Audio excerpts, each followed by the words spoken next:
জুলাই চেতনার ব্যবসা খুব জমজমাট চলতেছে। জুলাই চেতনা নামে নানা ব্যানার বের হয়ে শাহবাগে অমুক জায়গায় তমুক জায়গায় মিছিল করতেছে। যত মানে জুলাইয়ের পরে যত অপকর্ম, যত মব সংস্কৃতির সাথে জড়িত সবগুলো কিন্তু জুলাই নাম দিয়ে হচ্ছে। জুলাই ছাড়া কি কোনো একটাও হয় নাই। যত মব করছে এগুলো দেখবেন, যে আপনি খেয়াল করে দেখবেন রাজনৈতিক দলগুলোর হয়তো সংখ্যা আছে, কিন্তু এই যে মবগুলোর একটা ব্যানার থাকে, এটাতে জুলাই আছে। কারণ জুলাই দিয়ে এরকম জুলাই সাংবাদিক, চেতনা সাংবাদিক, জুলাই শাহবাগ সাংবাদিক, শাহবাগ চেতনা, এইভাবে এদের নাম আছে। আনিস ভাইয়ের কথা শুনতে শুনতে মনে হচ্ছিল যে আমি মনে হয় এখনো আওয়ামী লীগ আমলে বাস করছি, এখনও সম্ভবত হাসিনা দেশ চালাচ্ছে, আমরা কথা বলতে ভয় পাচ্ছি। আনিস ভাইকে আমরা নিজেরাও তো প্রচুর টকশো করি একসাথে। আনিস ভাইকে যে ভাষায় যত শক্তভাবে সরকারের সমালোচনা করতে দেখেছি, আমি জানি না যে ওনাকে ডিজিএফআই এসে এখনও কেন তুলে নিল না, এনএসআই অথবা এসবি কেন তুলে নিল না, ওনার বিরুদ্ধে 5টা মামলা কেন এখনও হইল না, ওনার বাসায় রাত 2টার সময় পুলিশ টকটক করে কিনা, ওনার পেশা ক্ষতিগ্রস্ত করবার চেষ্টা করছে কিনা, অথবা কোনোভাবে থ্রেটেন করবার চেষ্টা করছে কিনা সরকারের পক্ষ থেকে, এবং এরকম আরও কারা কারা আছে। কারণ এটা আমরাও বুঝতে চাই যে আসলেই মানে উনি যেটা বলছেন এর সাথে আমি একমত না। আনিস আলমগীর, আমরা দেখেছি আসলে যখন মুক্তিযোদ্ধা, বিশেষ করে 5 আগস্টের পরে মুক্তিযোদ্ধাদের উপর হামলা হয়েছে দেখেছি, কাউকে জুতার মালা পরাতে দেখেছি কুমিল্লায়, সেদিকে নির্বাচন কমিশনার প্রধান তাকেও জুতার মালা পরানোর ঘটনা দেখেছি। তখন আমরা বলতে শুনেছি বা সুশীল সমাজকে বলতে শুনেছি মুক্তিযোদ্ধাদের উপর একটা অপমান হচ্ছে, অত্যাচার করা হচ্ছে, মুক্তিযোদ্ধাদের সম্মানহানি করা হচ্ছে। কিন্তু আমার প্রশ্ন হলো যে 2014, 18, 24 সেই নির্বাচনগুলোতেও তো মুক্তিযোদ্ধারা ছিলেন, তারাও নির্বাচিত হয়েছেন। তারা কি কখনো বলেছেন যে মুক্তিযোদ্ধারা এই কাজটা অন্যায়? ওরা দলগতভাবে হয়তো বলেনি, কারণ তাদের তো বড় ধরনের কোনো সংগঠন নাই। যে মুক্তিযোদ্ধা সংসদ যেটা আছে ওটা তো একটা দলীয় দালাল সংগঠন, আপনি নিশ্চয়ই জানেন। এটা বিএনপি আমলে বিএনপির গান গায়, আওয়ামী লীগ আমলে আওয়ামী লীগের গান গায়, এবং নেতৃত্বও তারা সেভাবে নির্বাচিত করে। এখন ডক্টর ইউনূসের গুণগান গাচ্ছে, এগুলোকে ওইগুলারই দিয়েছে। সো আপনি যদি সংগঠনগতভাবে বলেন তাহলে নাই, কিন্তু ব্যক্তি পর্যায়ে তো অনেকে ক্ষুব্ধ, ব্যক্তি পর্যায়ে তো অনেকে শেখ হাসিনাকে পছন্দ করেন নাই, এরকম রাজনীতি উনি কেন করছেন, ভোটাধিকার কেন খর্ব করেছেন, এগুলো তো আছে। এবং মুক্তিযোদ্ধাদেরকে যে যে 5 আগস্টের পর যেভাবে সারা দেশে টার্গেট করে নির্যাতন করা হচ্ছে, টার্গেট করে মুক্তিযুদ্ধের ইতিহাসকে বিকৃত করা হচ্ছে, টার্গেট করে 5 আগস্টের পর 5 আগস্টের পর থেকে, এবং মুক্তিযুদ্ধকে 2.0 নাম দেওয়া হচ্ছে। তো সব কিছু তো একটা চক্রান্তের মধ্যে হচ্ছে যে স্বাধীনতা 71 সাল মুছে দিতে হবে। এখন নতুন স্বাধীন হয়েছে, আমরা নতুন করে 47-এর পরে আমরা স্বাধীনতা পেয়েছি। সো নতুন নতুন ন্যারেটিভ তৈরি হচ্ছে। তো এগুলাতে মুক্তিযোদ্ধারা ক্ষুব্ধ বা মুক্তিযুদ্ধের সপক্ষের লোকজন ক্ষুব্ধ।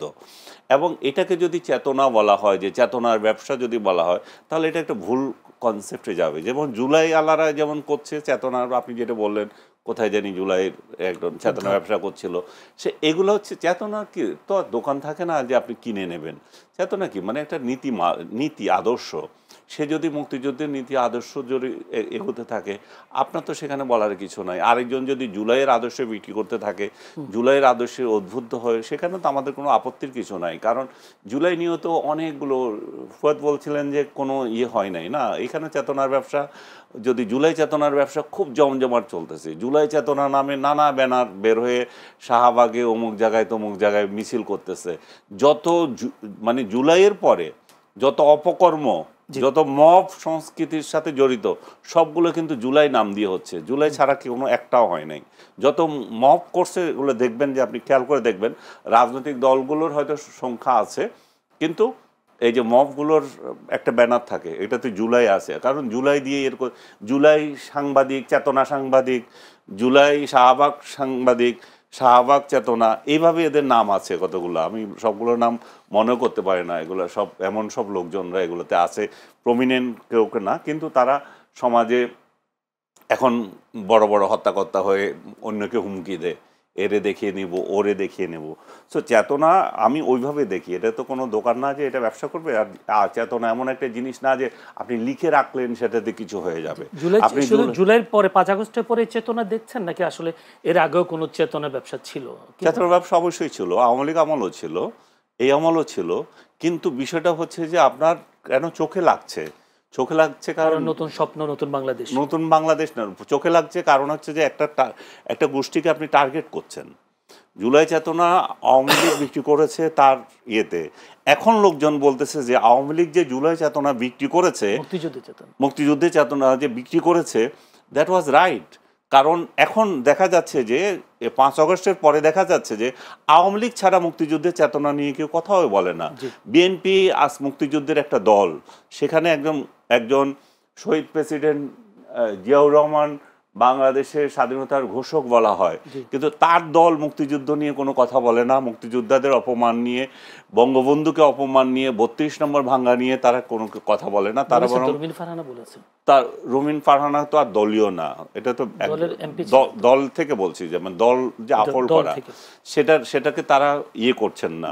তো তাহলে দেখা যাচ্ছে যে আপনি মুক্তিযুদ্ধকে আঘাত করছেন বলেই এটা প্রশ্ন আসছে, এবং এখন মানুষ উপলব্ধি করছে যে আওয়ামী লীগ যে চেতনা করতো এবং সেটা ঠিকই ছিল, কারণ তারা ছাড়া চেতনার কথা বলারও লোক নাই। এখন কি জুলাই যোদ্ধাদের চেতনা বেড়ে গেছে কিনা?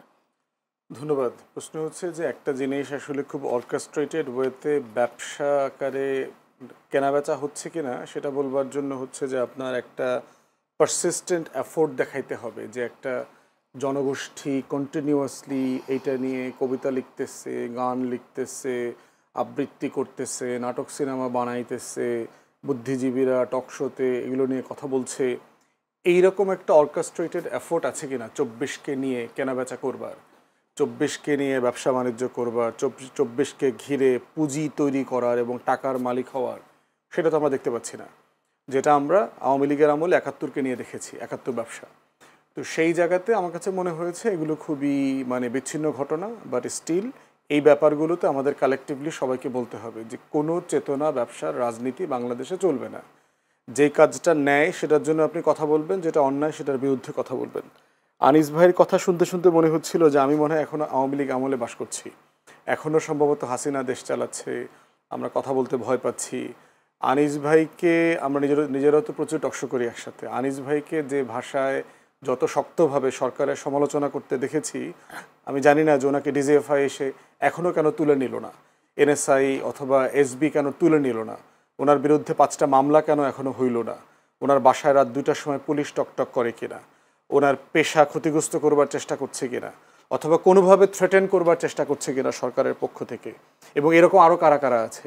কারণ এটা আমরাও বুঝতে চাই যে আসলেই উনি যেটা বলছেন এর সাথে আমি একমত না, কিন্তু প্রশ্ন হচ্ছে ওনার বলার অধিকার থেকে যাদেরকে তুলে নেওয়া হয়েছে তিনি অভিযোগ করেছেন। না, এটা তো প্রশ্ন হচ্ছে যে ওই যিনি টিচার, যে ঢাকা ইউনিভার্সিটির আইনের টিচার, তিনি সাডেনলি এই জুলাই আগস্ট মাসে এসে বুঝলেন যে বাংলাদেশে সংবিধান লঙ্ঘিত হচ্ছে, সংবিধানের অনেক ক্ষয়ক্ষতি হচ্ছে, সংবিধান থাকবে না। উনি 16 বছরে এতগুলো জাতীয় নির্বাচন, স্থানীয় নির্বাচন ম্যানিপুলেশনের সময় ওনার মাথায় কি এটা আসে নাই যে বাংলাদেশে সংবিধান ক্ষুণ্ণ হচ্ছে? বাংলাদেশে 800 আয়নাঘর হবার পরে কি ওই লতিফ সিদ্দিকী, জেরাই খান পান্না, এই যে মুক্তিযুদ্ধ ব্যবসায়ীরা আছে, প্রফেসর কার্জন, তাদের মাথায় কি কখনো আসে নাই যে আমাদের মানবাধিকার লঙ্ঘিত হচ্ছে? গুম, খুন, হত্যা, গণহত্যার পর গণহত্যা হয়েছে গত 16 বছর, massacre after massacre, genocide after genocide হয়েছে। ওনাদের তখন কি মনে হয় নাই যে বাংলাদেশে সংবিধান লঙ্ঘিত হচ্ছে?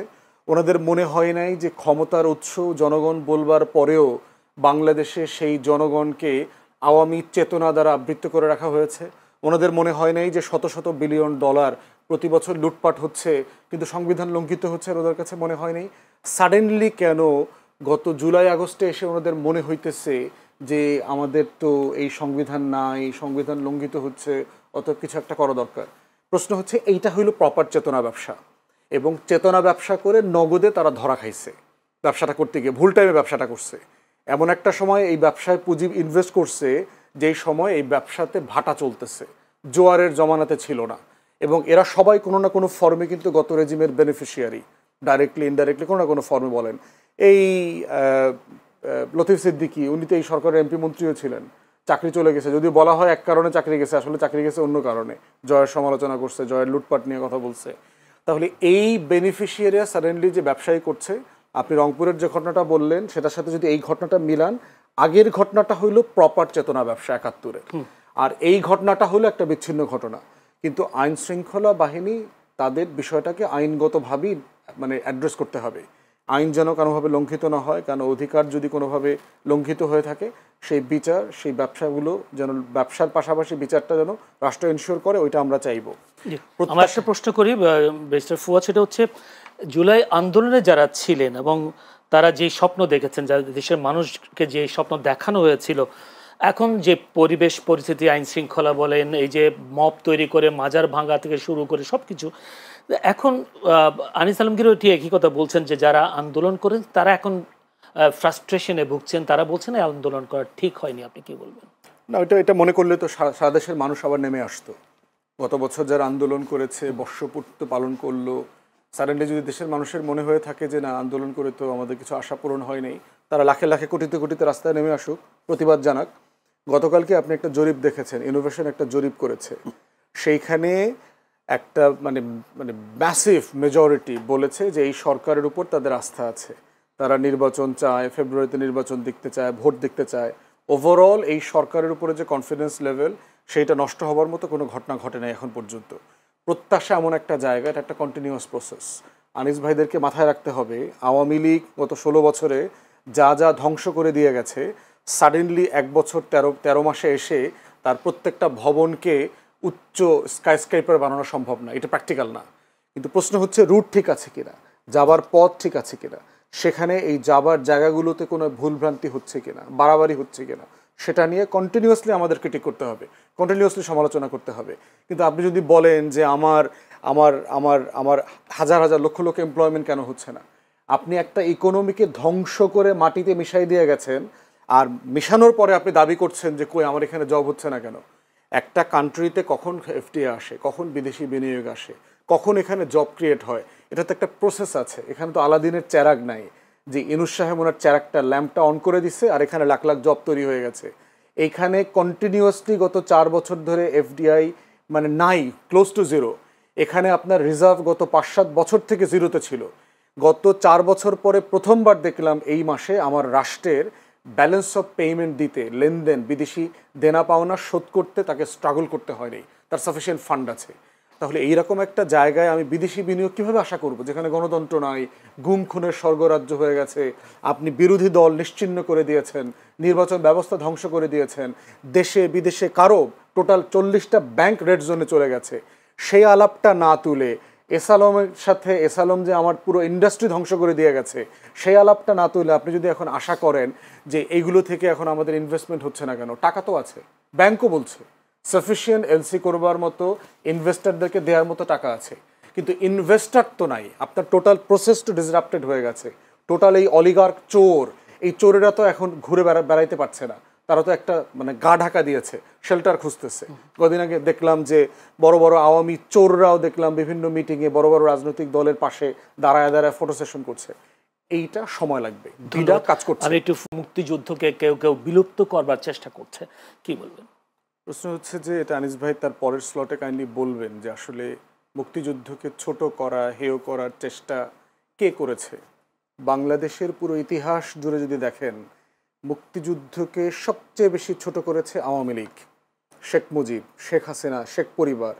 কী কী ছিল মুক্তিযুদ্ধের চেতনা, আমরা কেন যুদ্ধ করেছি? 70-এ একটা নির্বাচন হয়েছে, যেই নির্বাচনে আওয়ামী লীগ, পূর্ব পাকিস্তান আওয়ামী লীগ ভোটে জিতেছে। সো গণতন্ত্রের মূল্যবোধ কি, আপনি তাকে ক্ষমতা দেবেন না, দিয়ে কি করলেন, একটা যুদ্ধ চাপিয়ে দিলেন, আমরা যুদ্ধ করতে গেলাম। তাহলে নির্বাচন, 69-এর গণ অভ্যুত্থান, 66-র 6 দফা, 71-এর যুদ্ধ, সব কিছুর মধ্যা চেতনার মূল জায়গাটা ছিল কি, এই রাষ্ট্রটা একটা গণতান্ত্রিক রাষ্ট্র হবে। শেখ মুজিব দেশে ফিরে এসে সরকারের দায়িত্ব নিলেন, শপথটা পর্যন্ত পড়েন নাই নিজে, কিন্তু সে সিংহাসনে বসছে, সে কিন্তু রাষ্ট্রের প্রেসিডেন্টের দায়িত্ব নেন নাই। দ্বিতীয়ত হইল 73-এর নির্বাচনের সময় আওয়ামী লীগ এবং শেখ মুজিব যা বলেছে, 293টা সিট নিচ্ছে, জাসদকে পিটায়া পাটায়া কেন্দ্র থেকে ব্যালট হেলিকপ্টারে করে চুরি করে ঢাকায় না গুইনা নির্বাচন ঘোষণা করছে।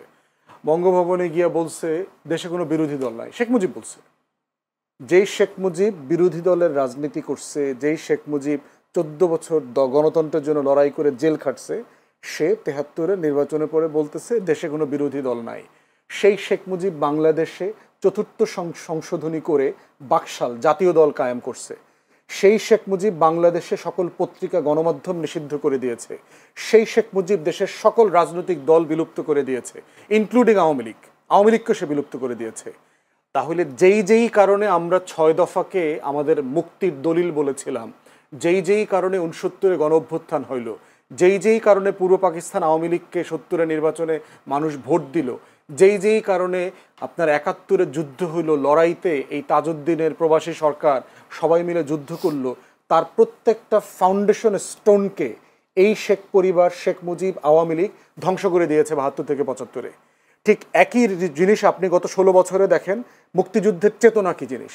একটা রাষ্ট্র গণতান্ত্রিক হবে, এই রাষ্ট্রে স্বাধীন থাকবে, সার্বভৌম থাকবে। অথচ এই আওয়ামী লীগ দিল্লি প্রণব মুখার্জির সাথে মিটিং করে, দালালির নির্বাচন করে, ইলেকশন ইঞ্জিনিয়ারিং করে 2008-এ ক্ষমতায় আসছে। এই আওয়ামী লীগ 2014-তে একতরফা নির্বাচন করেছে, 18-তে রাতে করেছে, 24-এ দামি নির্বাচন করেছে। জাতীয় পার্টির মতো একটা জাতীয় নিরাপত্তা হুমকি এইরকম একটা দলকে সে বি টিম আকারে কাজ করেছে, যেই দলটা 81-তে হাসিনাকে এনে 82-তে নতুন কু করে দল বানায়া জিয়াউর রহমানকে হত্যা করে আওয়ামী লীগকে পুনর্বাসন করছে। তাহলে আপনি মুক্তিযুদ্ধের চেতনা কি জিনিস? আপনি অধিকারের লড়াই করেছে, তো শেখ মুজিব করেছে, 14 বছর জেলে ছিল। সেই অধিকারের প্রত্যেকটা ধারা উপধারা লঙ্ঘন করেছে হচ্ছে আওয়ামী লীগ গত 16 বছরে। মুক্তিযুদ্ধের চেতনা কি জিনিস? মুক্তিযুদ্ধের চেতনা হচ্ছে আপনি রাষ্ট্রে অর্থনৈতিক সাম্য কায়েম করবেন, মানবিক মর্যাদা কায়েম করবেন, সামাজিক সুবিচার ইনসাফ কায়েম করবেন। দেশের প্রত্যেকটা প্রতিষ্ঠান ধ্বংস করে দিয়ে এই রাষ্ট্রে কোথায় মানবিক মর্যাদা কায়েম হয়েছিল? আমাদের ন্যূনতম মানবিক মর্যাদা ছিল যেই রাষ্ট্রের RAB, police, DB, SB, DGFI, NSI রাত 2টার সময় উঠে দেশের নাগরিককে তুলে নিয়ে যায়, 6,500 ক্রস ফায়ার করেছে, হাজার হাজার লাশের এখনো দিশা নাই। সেখানে মুক্তিযুদ্ধের চেতনা মানেটা কি? মুক্তিযুদ্ধের চেতনা মানে হচ্ছে আমার রাষ্ট্রটা সবার হবে। এই মুক্তিযুদ্ধের চেতনা মানে কি $234 বিলিয়ন বিদেশে পাচার করা? এই মুক্তিযুদ্ধের গল্প বলে বলে বাংলাদেশের 80% ভুয়া মুক্তিযোদ্ধা বানাইছে, 30 লাখের গল্প বানাইছে। এই মুক্তিযুদ্ধের চেতনা নামে আমরা শহীদদের একটা তালিকা করি নাই। 6,757 জন শহীদ মুক্তিযোদ্ধা ভাতা নেয়। তাহলে শহীদের 30 লাখের গল্প কতজন আসছে? বীরঙ্গনা 504 জনের তালিকা আছে মুক্তিযোদ্ধা মন্ত্রণালয়ে। আপনি 2 লাখ বীরঙ্গনার গল্প বলেন কেন? মিথ্যাচার দিয়ে কি রাষ্ট্রাচার হয়? রাষ্ট্র তৈরি হয়? তাহলে শেখ হাসিনা গত 16 বছর মুক্তিযুদ্ধের চেতনার নামে যা করছে ঠিক তাই ছিল 6 দফার বিপক্ষে, 71-এর যুদ্ধের বিপক্ষে, 70-এর নির্বাচনের বিপক্ষে, 69-এর গণ অভ্যুত্থানের বিপক্ষে। অতএব এই রাষ্ট্রের স্বাধীনতা সার্বভৌমত্বের সবচেয়ে বড় শত্রু হচ্ছে আওয়ামী লীগ। ফুয়াদ আরেকটা বক্তব্য বেশ ভাইরাল হয়েছে, আপনি বলেছেন মুক্তিযুদ্ধের সময় আওয়ামী লীগ বা কিংবা শেখ মুজিব কোনো যুদ্ধে অংশ নেননি। বিষয়টা একটু যদি খুলে বলতেন। একটু লম্বা টপিক, এখন আপনি এই আলোচনা ঢুকবেন কিনা বিষয়টা দেখেন। 25শে মার্চ যখন গোল table round table meeting fail করলো, সন্ধ্যার পরে ইতিমধ্যে ক্র্যাকডাউনের প্রিপারেশন চলছে। আওয়ামী লীগের নেতারা খবর পেয়ে গেছেন রাতে ক্র্যাকডাউন করবে। তাজউদ্দিন আহমেদের ডায়েরিতে পড়বেন লিখছে, তাজউদ্দিন আহমেদ 32 নম্বরে গেছে, গিয়ে বলতেছে মুজিব ভাই আমরা তো পালাইতে হবে কিছুক্ষণ পরে, তো আপনার একটা বক্তব্য, এবং সে একটা রেকর্ডার নিয়ে গেছে, কাগজ কলম নিয়ে গেছে, যে আপনি একটা বক্তব্য রেকর্ড করে দেন, আমরা তো ছিন্ন বিচ্ছিন্ন হয়ে যাব, দেশে যুদ্ধকে অর্গানাইজ করতে হলে আপনার একটা বক্তব্য লাগবে। সেটা দিতে অস্বীকার করেছে। এরপর বলছিল ঠিক আছে আপনি কাগজ কলম একটু লিখে দেন, লিখে একটু সাইন করে দেন, আমরা কি পড়বো আপনার পক্ষ থেকে, মানুষকে জানাবো, এটা প্রয়োজন আমিই পড়বো আপনার তরফ থেকে। সে বলতেছে আজকে ক্র্যাকডাউন হবে, আমি এটার বিরুদ্ধে প্রতিবাদ করে দিছি অলরেডি, এগুলো মেনে নেব না। 27 তারিখে হরতালের ডাক দিয়েছি, বাসায় গিয়ে নাকে তেল দিয়ে ঘুমা, 27 তারিখ হরতাল হবে।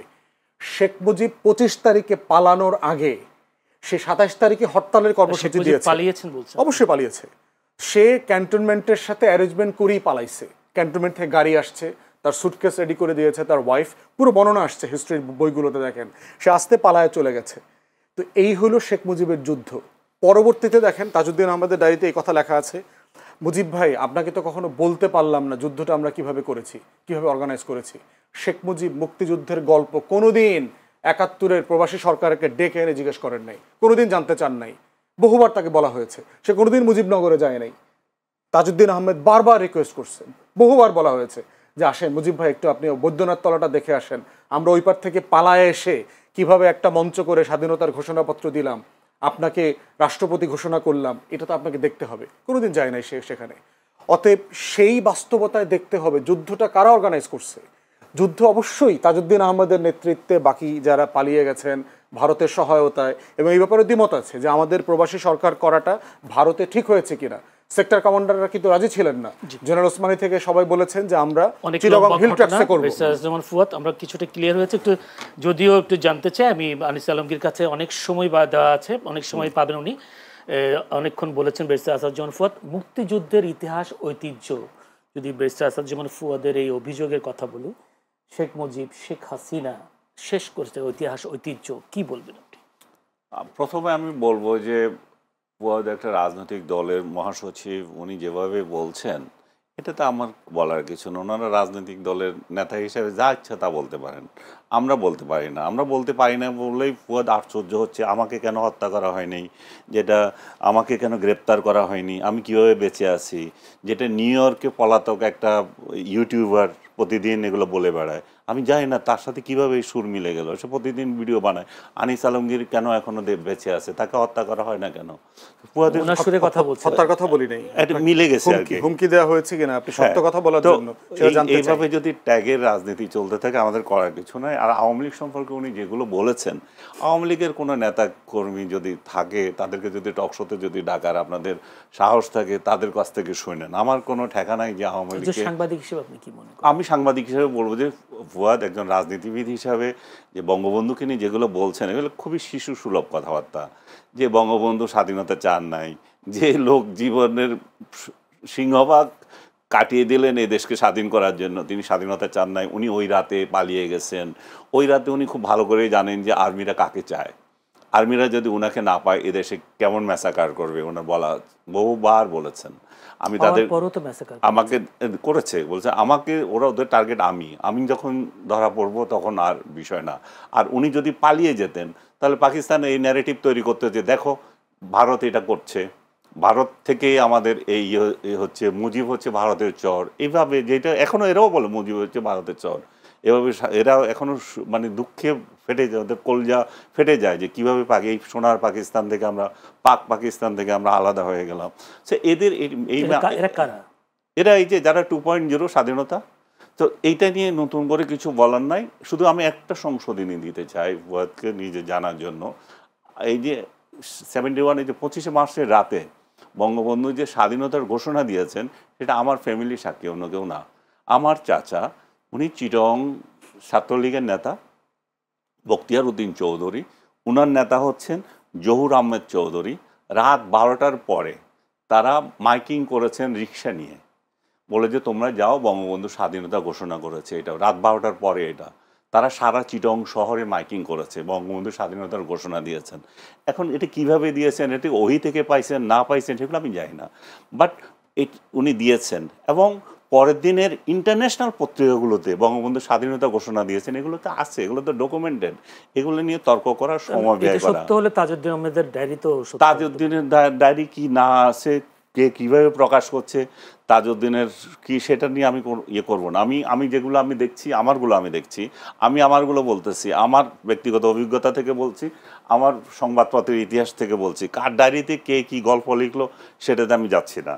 আরেকটা হচ্ছে যে আমি যেটা বলতেছে যে আর আইন শৃঙ্খলা পরিস্থিতি আমাদের মানে ও বলছে যে এমন পরিস্থিতি তৈরি হয়েছে যে মানে শেখ হাসিনা, মানে শুনলে মনে হয় যেন শেখ হাসিনা কত বছরে এই দেশটাকে ধ্বংস করে দেখেছে, কিছুই করে নাই। আমাদের যে এই সরকারের অনেক উপদেষ্টা যে বলে আমরা এটা পেয়েছি, আমাদের এটা ভিত্তি এত স্ট্রং, আমাদের অর্থনৈতিক ভিত্তি এত স্ট্রং, আমাদের ওই অর্থ উপদেষ্টা বারবার বলে থাকেন, মনে হয় যেন এগুলা মিছা কথা।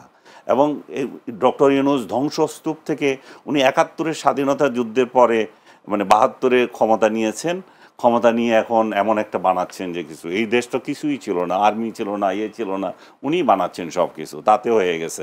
আমরা যেটা ছিল সেটাই চাচ্ছি এখন, এর আগে যেটা ছিল জনগণ সেটাই চাচ্ছে। এর আগে যে আইনশৃঙ্খলা পরিস্থিতি যা ছিল, বাজার করে যে বাজার থেকে খেতে পারছে সেটাই চাচ্ছে। এর আগে যে পরিস্থিতি ছিল বা নিজের বাড়িতে শান্তিপূর্ণ ঘুমানোর যে অধিকার সেটাই চাচ্ছে।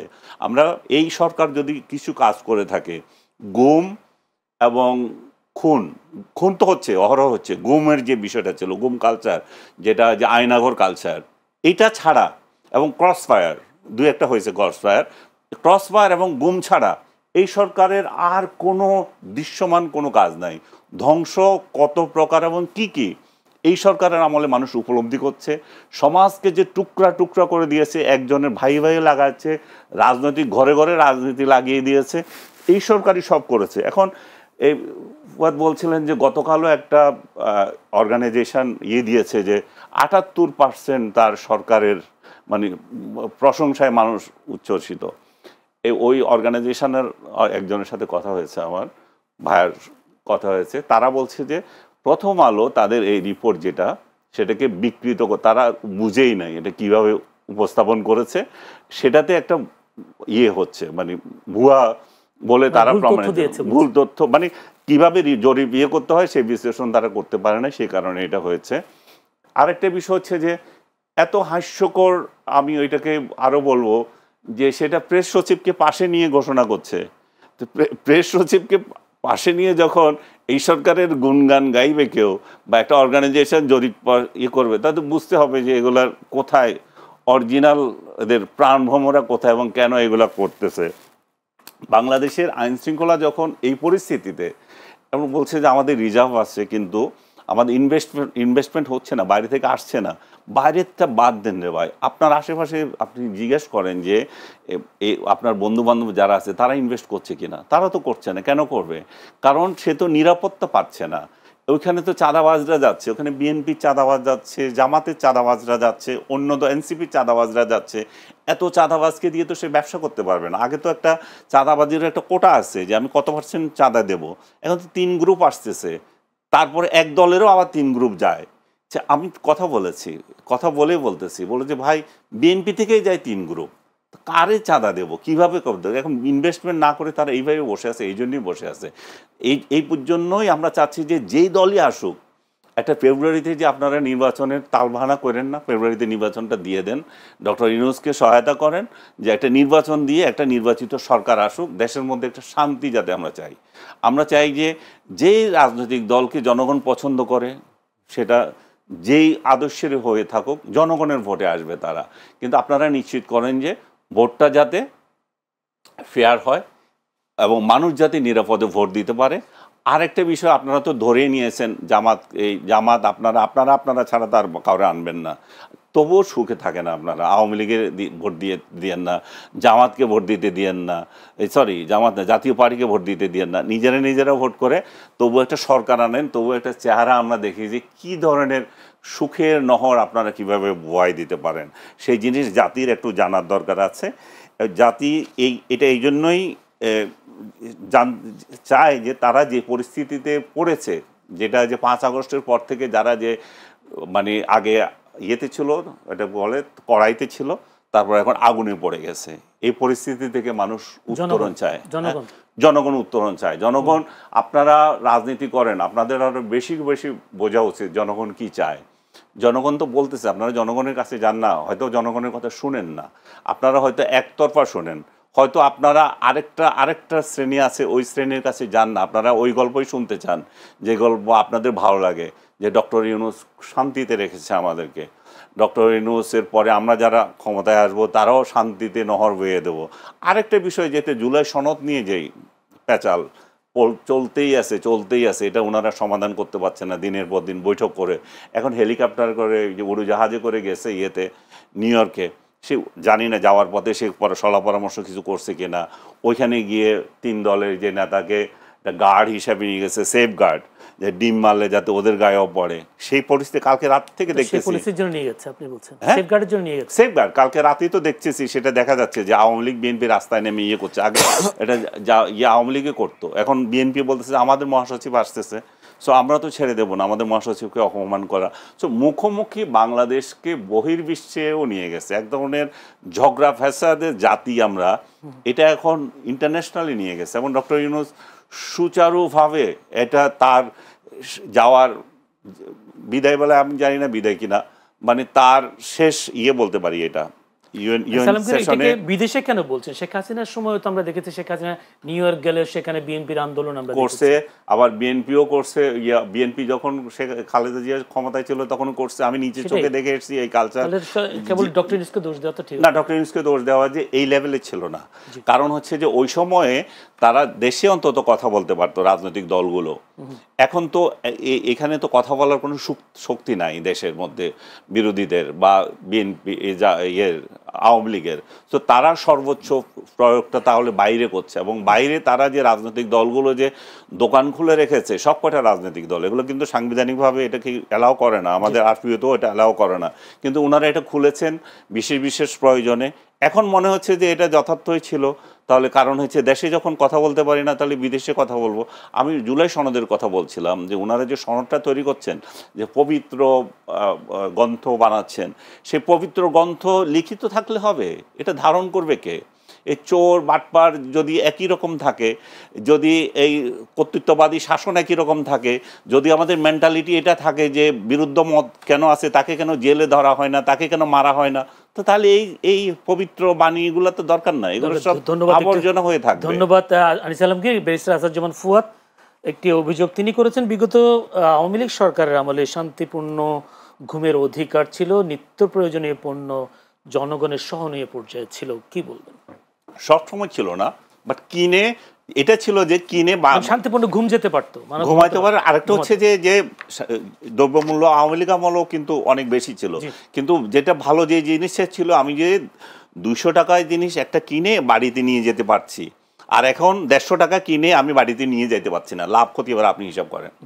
যদি একটু প্রথম কথা হচ্ছে, আনিস ভাইকে শুরুতে যেটা জিজ্ঞেস করেছি এটা উনি 2 মিনিট হুমকি আকারে নিয়েছেন। আমি যেটা বলেছি যে আপনি দ্বিমত প্রকাশ করার কারণে আপনাকে কেউ হুমকি দিচ্ছে কিনা এটা আমি জানতে চাই, কারণ এটা আমিও প্রতিবাদ করব। এবং আনিস ভাইয়ের অলমোস্ট সব কথার সাথে আমার দ্বিমত আছে। একটা দুটা চাঁদাবাজির কথা বলছেন, এটা জেনুইন কথা। ফেব্রুয়ারিতে ভোট হওয়া উচিত, এটার সাথে একমত। আমার দল ফেব্রুয়ারিতে নির্বাচনে যাবে। বাকি অলমোস্ট সব কথাই হচ্ছে আমি আওয়ামী লীগের 16 বছরের বয়ানের একটা রিজেম্বলেন্স দেখলাম আর কি, এবং যেটার সাথে আমি রেসপেক্টফুলি ওনার সাথে দ্বিমত করছি। প্রশ্ন কথা হচ্ছে, দেখবেন যে যখনই আমরা আমাদের আজাদির লড়াইটাকে দিল্লির আধিপত্যবাদের বিরুদ্ধে নেই, এবং গণ অভ্যুত্থান যে দিল্লির আধিপত্যবাদের বিরুদ্ধে একটা লড়াই, একটা জনগণের মানে প্রচণ্ড রকম স্বতঃস্ফূর্ত প্রতিবাদ, এইটাকে আনিস ভাইরা মেনে নিতে পারছেন না। এবং ওনারা দেখবেন একটা অভিযোগ করেন প্রায় যে আমরা এইটাকে 71-এর মুখোমুখি করছি, এটাকে আমরা 47 মনে করতেছি। আপনি জেনারেল আপনি ইন্টারভিউ করেন না? আমি তো গ্রামে গত 1 সপ্তাহ গ্রামে কাটায় আসলাম, আমাদের গ্রামে যাওয়ার জন্য বলছে, কারেক্ট অ্যাডভাইস, রেগুলার যাচ্ছি, এবং ওনাদের থেকে গ্রামে গঞ্জে সাধারণ মানুষ চরে টরে গিয়ে টিয়ে সব জায়গাতে কথাবার্তা বলছি। গ্রামের মানুষদের ভিতরে কি আসলে এই জিনিসগুলো এইভাবে কাজ করে? এভাবে কাজ করে না তো। ওনারা বাংলাদেশকে এইভাবে দেখে না। আওয়ামী লীগের চোখ দিয়ে বাংলাদেশকে যেভাবে দেখা হচ্ছে, দেশের মানুষ বাংলাদেশকে এইভাবে দেখেন না। অতএব সেই জায়গাতে দিল্লির আধিপত্যবাদের বিরুদ্ধে লড়াইয়ের কথা বললেই 71-কে ছোট করা হয়। শেখ মুজিবের গ্লোরিয়াস পিরিয়ডের কথাও তো বললাম, 14 বছর গণতন্ত্রের জন্য লড়াই করেছেন, কিন্তু উনি শেষের জীবনের যে 3.5 বছর যা করেছেন, হিস্টোরিক্যাল রেকর্ড, যে উনি তো এগুলো করেছেন। এখন প্রশ্ন হচ্ছে, তাহলে কি ওনার আগের মহত্ব শেষ হয়ে গেছে? না, আগের মহত্ব আগের জায়গাতে আছে, কিন্তু শেষে যা ক্ষতি করেছেন রাষ্ট্রের, সেটাও আমাকে বলতে হবে। রাষ্ট্রের দায়টা এরকম, কারণ কোনো রাজনৈতিক নেতাকে আমরা নবী মনে করি না। আপনি তার প্রশংসা করছেন, কিন্তু তার স্বাধীনতায় সে অবদান সেটাই স্বীকার করেন না, তার কি বাকিগুলো কি দরকার নাই? অবদান হচ্ছে যে এটা তো ফ্যাক্টস। আমি তো বইয়ের রেফারেন্স দিলাম, মুক্তিযুদ্ধের প্রধান মানে সংগঠক তাজউদ্দিন আহমেদের লেখা থেকে বললাম। এখন তার লেখা যদি আপনার যার তার ডায়েরি মনে হয়, আপনি ছোটবেলায় আপনার চাচার কাছ থেকে কি শুনেছেন, এটা বেশি গুরুত্বপূর্ণ মনে হয়, that's for the listeners and the viewers to ধন্যবাদ ব্যারিস্টার আসাদুজ্জামান ফুয়াদ। আমরা বোধ করছি যে এই লড়াইটাকে এটার সাথে ওটা জাজ করা উচিত না। প্রত্যেকটাই আমার ইতিহাসের গুরুত্বপূর্ণ লড়াই, এবং এই দিল্লির আধিপত্যবাদের বিরুদ্ধে যে লড়াই, এই লড়াইটা আমাদের লড়াইয়ের জায়গা থেকে মেনে নেওয়া দরকার। কেউ বলে নাই, জুলাই অভ্যুত্থানের কোনো ব্যক্তি বলে নাই যে তারা 71-কে ছোট করে দেখতে চায়, তারা 47 অস্বীকার করে, তারা শেখ মুজিবকে অস্বীকার করছে, ভাসানীকে অস্বীকার করছে, কেউ বলছে না। আবার তারা এটাও বলছে না যে অমুকের থেকে বড় নেতা। সব নেতার অবদান যেমন আছে, তার রাজনৈতিক ইতিহাসের ভুলও আছে, দুটোই একসাথে বলতে হবে আমাদের।